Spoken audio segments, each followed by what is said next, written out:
Test 1 2, mic 1 1 2 hun. 1 2 3 4 5 6. Excellent.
No. 5, 4, 3, 2. All right, it's 7:30 on this Monday night. That means it's time to find out if you like it or not. I'm producer Chris. I'm back, and tonight we are talking about everything from charging people for Thanksgiving dinner as the host, if that's tacky or not, looking for love on LinkedIn. That was the one we put on our broadcast channel earlier today, and short shorts. I mean, it's cold outside, but it's never too cold to talk about short shorts. So let's dive right in and talk about how you can join the conversation, because that's the most important part of this show. We're streaming, so there are a lot of different ways to do it. If you're watching our YouTube live stream, you can leave some comments in the chat. We love when you do that. We'll read them a little later. If you're watching on our website, or if you're watching Fox Local on your phone and you want to join the Zoom room, I posted a link at the top of my Instagram page. It's pinned to it, as a matter of fact. Speaking of Instagram, we have a broadcast channel where we post topics, then we read the comments on the air. That's what I was making reference to earlier. You can find that by going to Fox 5 Producer Chris or Fox 5 DC on Instagram. And last but not least, if you're watching on the Fox Local app on your connected TV, just make it a two-screen experience. Grab your phone, scan the QR code, and get your hot takes ready. We'll check in with all our virtual co-hosts coming up here in just a second. We'll also check in with our in-studio guest host. We are talking about the one and only media personality, Brittany Alexandra. She's just wrapping up on the 7 o'clock version of Like It or Not and should be here any second. In the meantime, though, we're going to dive right into our first story, and I teased it when I said hello. We are talking about the Thanksgiving countdown, because ready or not, it is just a little more than 3 weeks away, I want to say. Don't quote me on that, but because I haven't started shopping. But I think we're a little more than 3 weeks away. But a new Washington Post column raising some eyebrows and starting some conversations. You see the headline right there. The article is titled, "If Money is Tight, Is it okay to charge guests for Thanksgiving dinner?" They write about one person who attended a Thanksgiving dinner where their aunt charged $10 and even had a tip jar at the end of the night. Reddit had a similar debate last year when a student hosting a Friendsgiving potluck dinner asked for $12 per person to cover the cost of the turkey. When Brittany gets here, I'm going to ask her all about this. But first up, I'm going to start with Allison, because I see Allison in the Lion Zoom room. Charging guests to attend Thanksgiving dinner. Do you like this or not? I do not like it, and that literally gives me anxiety thinking about a family member I had that was charging even senior citizens $50 a couple. And I was so disturbed. I don't even talk to that person anymore, because I'm like, older people don't even make money like that. Mm-hmm. And then if we're family, we're supposed to be helping each other out. Like if I host a dinner at my house, I'm like, if you can, bring a side or some napkins or a drink. But if you can't, it's okay. But all this charging, if it's strangers, maybe, but not my family, no. Right, exactly. Melissa, if you have to charge your friends or family to come, should you be hosting in the first place? Or like Allison said, should you try to make it a little bit more of a potluck and ask somebody to bring a dish instead? I grew up in an era where it was completely and absolutely disrespectful to come to someone's house empty-handed. It didn't matter what they were doing. It could be a potluck, it could be a dinner, it could be, a gathering. Never come anywhere empty-handed. Mm-hmm. I would never charge a family member. Like, I agree with Allison. That's just insane. However, can you bring something? Can you contribute? I would be more than happy to even have your presence, to socialize, to have you in a gathering, you know what I mean? Because you never know what may happen the day of tomorrow. But to charge somebody, I think that's just too tacky. If you're going to be charging people, go eat out, go by yourself, go do something by your damn self. Don't be inviting people to charge them. Yeah, I mean, she's not wrong. Brittany, thank you so much for joining us. I'm laughing, so I'm like, I knew we were talking about as soon as I walked up, because I completely agree with her. Good to see you, Chris. Good to see you as well. Thank you so much for joining us. Of course. Let me ask you a question. Okay, let's just pretend for a second you are okay with this. So far, we're 0 for 2. Okay. How do you kind of approach it? Is it in the invitation? Is it once people arrive? Like, what is the etiquette for explaining you're going to be charging people to attend So I think the only way this makes sense is if you're doing like a Friendsgiving, right? Mm-hmm. Like I feel like family, it's family. We shouldn't be charging for that. But if it's a Friendsgiving, hey guys, having a dinner, looking for everybody to pitch in regards to the food that will be served. If you want to bring something as well, that's helpful, but I still need something towards the main entree budget. Something of that nature. I think that would make people feel like a lot more inclined versus the other way around of like, hey guys, having a dinner, everybody bringing food. Oh, by the way, I need $20 each from you guys for all the extra stuff that I did, the decor and so forth. When you're the host, right? Yeah, okay. Sandra's back. Sandra, welcome back to the Lion Zoom Room. Thank you so much for joining us. Do you think this sounds like a very Gen Z thing, this idea of charging your family and friends? Hello? Well, hi, everybody. I like Melissa. I grew up in an old age kind of situation. My kids call it prehistoric at this point. I come from a big family, so for us really coming together for Thanksgiving, I've never really had a Friendsgiving, but for Thanksgiving and stuff like that, the holidays, we get together. Me as a host, I just ask that everybody pitches in as far as like, if I have bringing the food, something. hey, help me make the food, bring in the dish. Potluck is a classic. Whatever have you, a drink or something, but never to pay for something that can potentially bring your family together and have a great time and just keep making memories, because at the end of the day, people are like, well, I bought you this for Thanksgiving.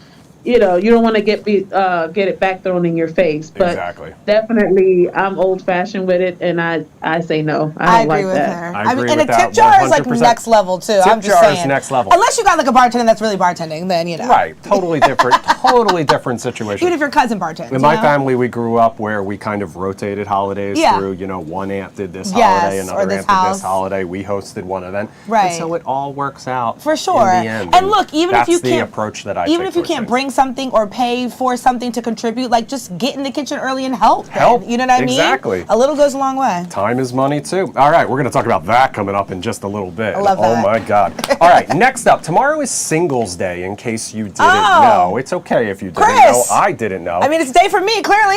There you go. All right, but here's the question. A lot of people may be looking for someone to spend the long, cold winter months with, but is it okay to look for love on LinkedIn? A lot of people are over dating apps. We know that. This is a post from GQ magazine. Dating apps are dying. Is it time to try getting laid on LinkedIn?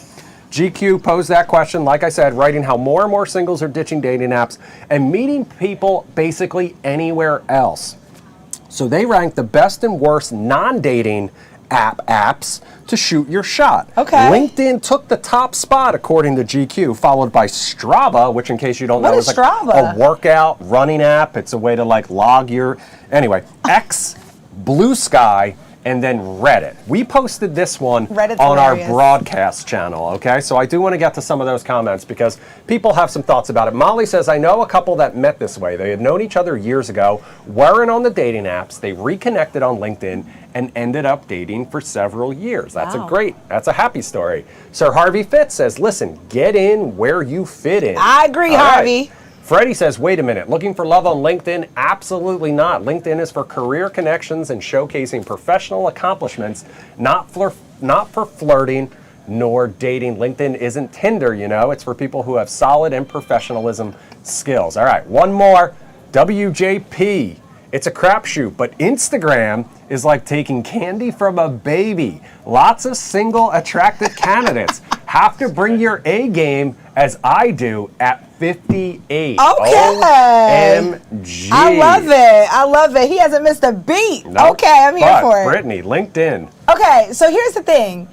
What LinkedIn is now is much more like a social media platform than it is how it used to be, where literally it was about resume, profile, and so forth, and not as much interact and connect with people. So for that reason, the platform has allowed us to kind of network more, and I could see it happening. Clearly, I need to spend more time on LinkedIn. It reminds me of the league, though. Like, at least you got solid people on LinkedIn because they are career professionals, right? Yes. You can check the criteria, where they go to school, if they went to school, what jobs they had, and so forth. So a little more difficult to catfish, theoretically. I think so. Oh, and that's a good choice. Yeah, Chris, that's a good point too. Yes. Brent's back in the Lion Zoom room. Brent, it's been a little while. Welcome back. Brent, can you hear us? Thank you for having me. All right. Brent. Yeah, can you hear me? Yeah, we can hear you. Do you like the idea of flirting or looking for love on an app like LinkedIn that was supposed to be for professional networking? No, I actually use it for professional networking with the RX Healing Company. Not trying to throw a plug out there real quick or nothing like that. So I use it for different things. I actually received an honorary PhD DPhil divinity doctorate degree from Miami University recently, and as U.S. Air Force veteran, it's an honor to be here for Veterans Day Well, congratulations and thank with you. you. Yeah. Yes, Veterans Day, obviously, much Yes, more tomorrow. interesting and worthy of celebration than Singles Day. But Melissa, I see you laughing. Do you like the idea of flirting on LinkedIn, shooting your shot? First of all, I love what you said. I want to get laid on LinkedIn, okay? I don't get hired. I send out hundreds of I love resumes Melissa. on a regular basis, and nobody responds back to me. But the moment I post something about my fitness class or me dancing or me on riding on that bike, people respond back to me. Strava, I wouldn't use much because there's much older people who are in their midlife crisis like me, who are doing triathlons and duathlons or what have you. Instagram, you use too many filters and people they're just too fake. Too catfishy, yeah. Yes, I want to get laid on LinkedIn, yes. All right, I there agree, you go. but little All right. cutie hit my inbox, Melissa. I'm right there with you. I might gotta see what he talking about, right? Okay, interesting. See, my entire LinkedIn chat is people saying, like, here's what I learned from being like the head of a 6-figure company Yeah. that you can apply to your life too. I think it's time to update my LinkedIn. I don't remember the last time I checked my LinkedIn.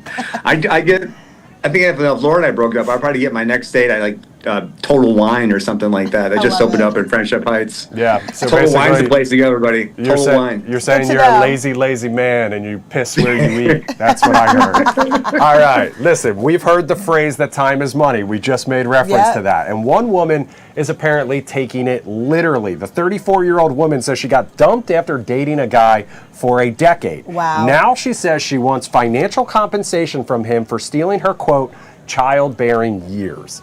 The anonymous woman wrote into the Telegraph's moral money advice column saying she wanted for her ex to pay for IVF or for her to freeze her eggs.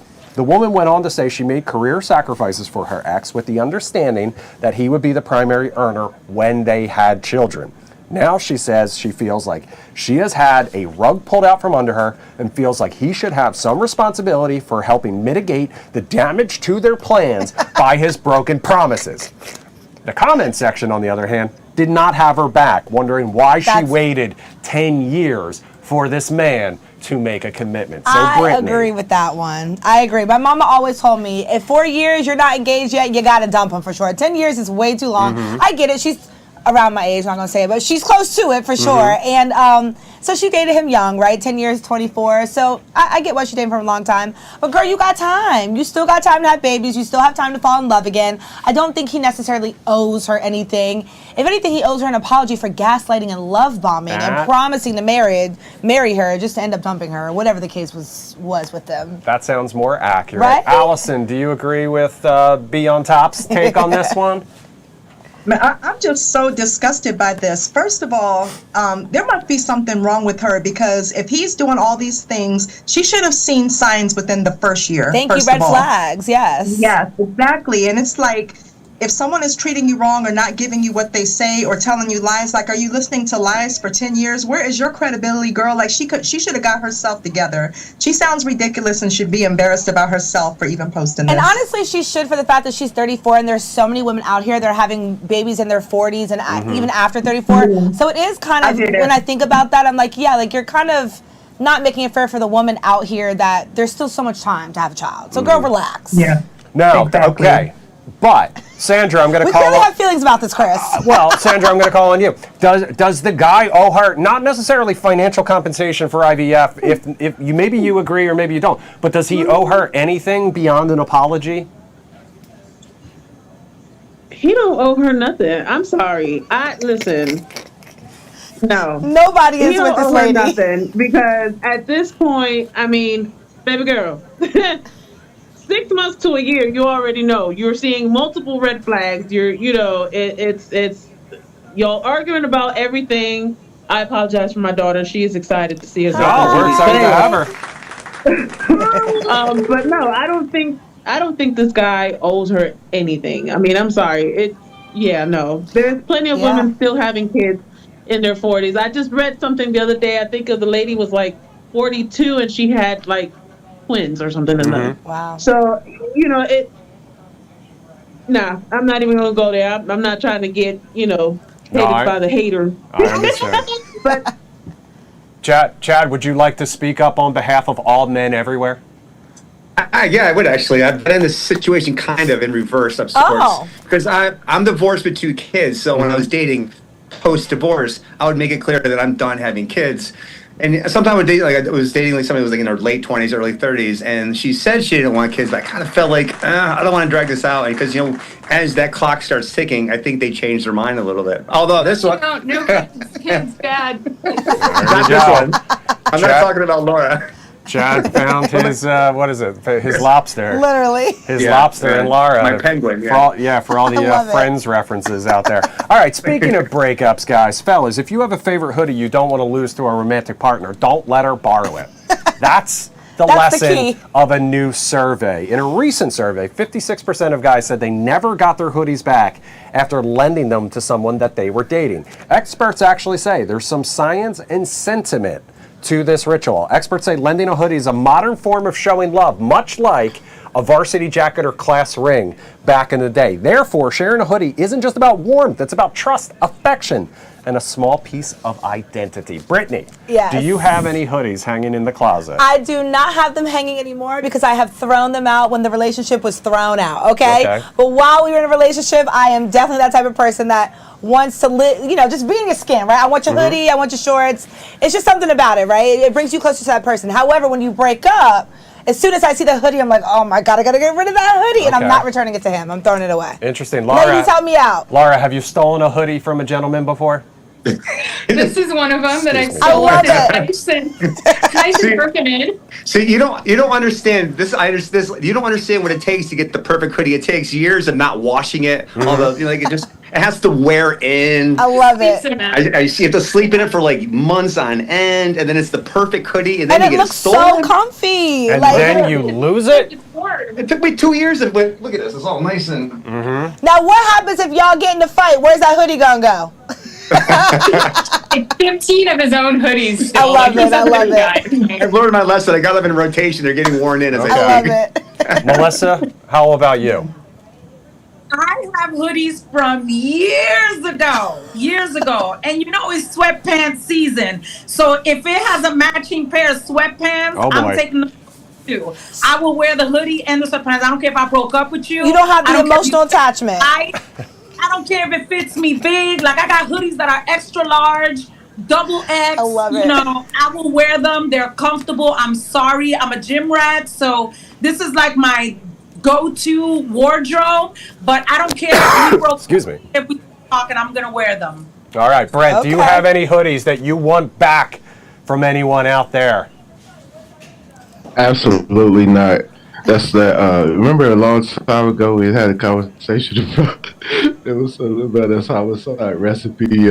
Like, no, Yeah. I don't need that. Okay. You don't need that drama in You your don't life. need that old thing back. I get it. I get Exactly. it. All right. Well, you guys can keep the comments coming on our YouTube page. We'll check those coming up in just a minute on all the stories that we have talked about so far. Coming up next, though, are Air Force One's dad shoes. Oh. That's the question we have for you tonight. That's what sneakerheads want to know. I love Plus, it. Shay Mitchell's new skincare line that is Okay. getting some major backlash because it's for kids. Oh, We'll be right back.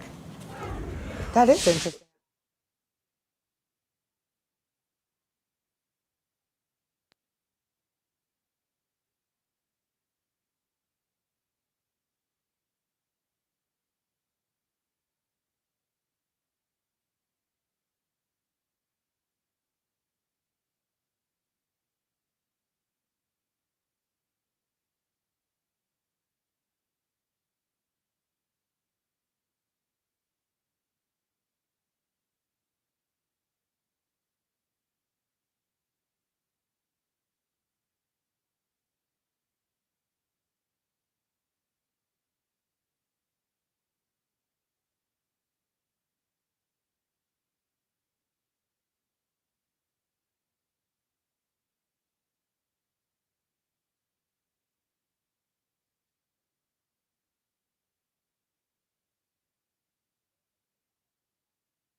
AI has taken over. That's right.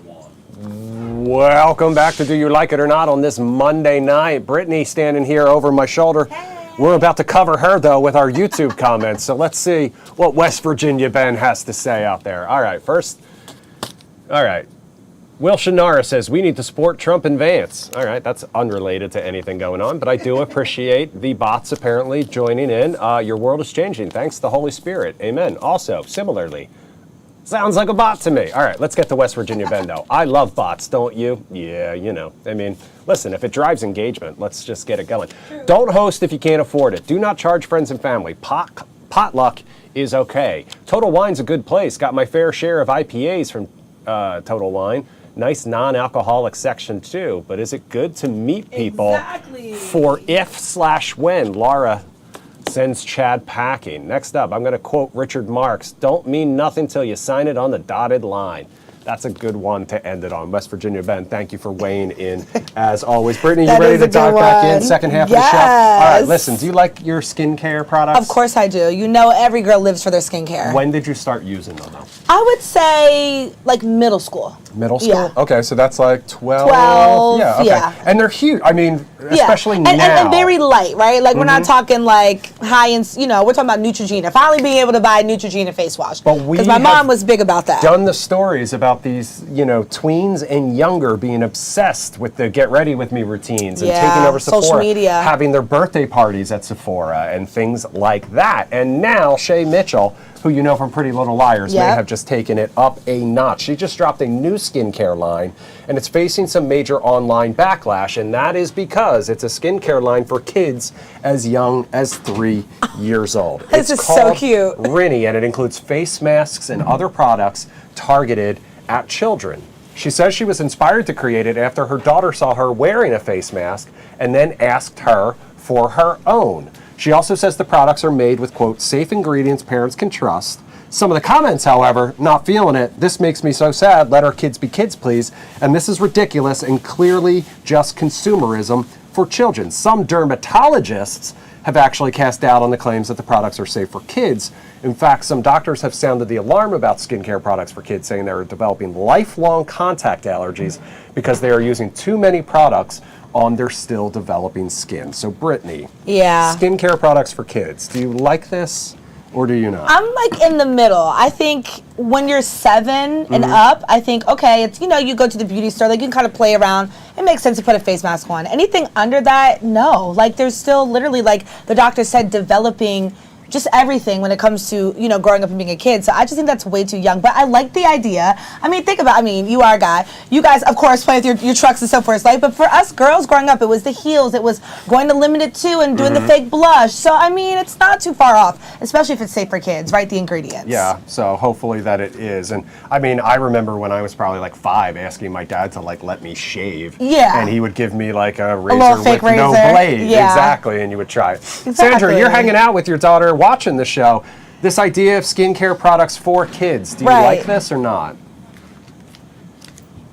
No, I do not. I actually do agree that, you know, kids at that age that you just announced with the skin product, that is, to me, that is taboo because they're developing still. Their skin is still trying to stretch to the right or to the left. And she just said she wanted a face mask, and I just told her no. I was about to say. So, you know, like I little funny story. I took my girls with their dad to Sephora. We have a Sephora here on Richmond Highway.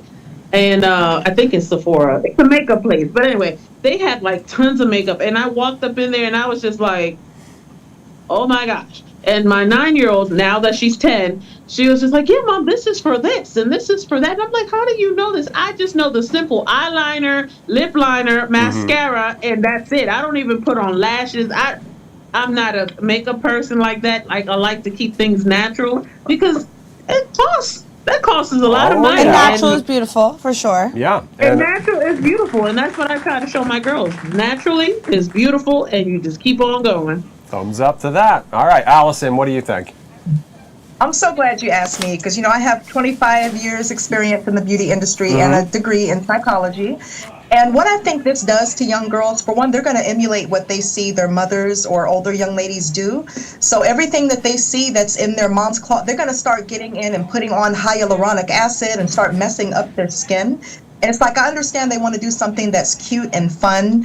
And there's plenty of things you can do. Show a kid a washcloth and some ivory soap and just clean it simple. But doing too much is going to make these children think that they can put more products on their skin, which will actually ruin it rather than enhance it. So it's an issue. Yeah, all right. Well, from the expert from there, the expert, too. yeah. So I love that. All right, I promised we would get in this next topic, so I do want to get to it. It's for all the fashion experts and sneaker fans out Love there. that. Are you a Sneakerheads. Of course, a sneakerhead. All right, it comes straight from our resident sneaker expert, a.k.a. editor Justin, who's I hanging love out. it. He sent me this story and was very excited to talk about it, because you know that the Nike Air Force One used to be the ultimate streetwear flex. However... It still is. Okay. See that headline right there? Gen Z and Gen Alpha are now calling the Nike Air Force One a dad shoe. Oh my goodness. Basic, boring. Sneakerheads say it's not hate towards Nike, just fatigue. They say their ubiquitousness turned them from timeless to tired. So Brittany. Oh my goodness. First of all, I think it's hilarious because the dads nowadays are millennials. And for us millennials, we grew up with the AF ones. We grew up with you get a crease in the shoe and you're going to buy a new pair because that's just what you do with Air Force Ones, right? No, it's not. What? If we're going to call it the dad shoe because millennials are dads and we coined the fashion of AF ones, cool. But no, come on. It's not a boring shoe. There's a lot of edge, class, flavor, and style that comes with pairing up an Air Force One with the outfit. Right. Freddie's showing off his What's J's up, right Freddie? now. What up, Brittany? How you doing? Good to see you. Chris, welcome back. Thank you. Also, this is a Jordan shoe. Yes. It's not Nike Air Force One, but I'm telling you, it looks pure gold and white on it, on the bottom. It's pretty nice. Right. But it's not like a dad shoe, to be honest with you. See, but that's like a dad shoe. It feels like a very arbitrary title. Brent, I want to ask you, do you think Air Force Ones are for like old guys now with the dad shoe title? Or do you think that these kids today just don't recognize style when they see it?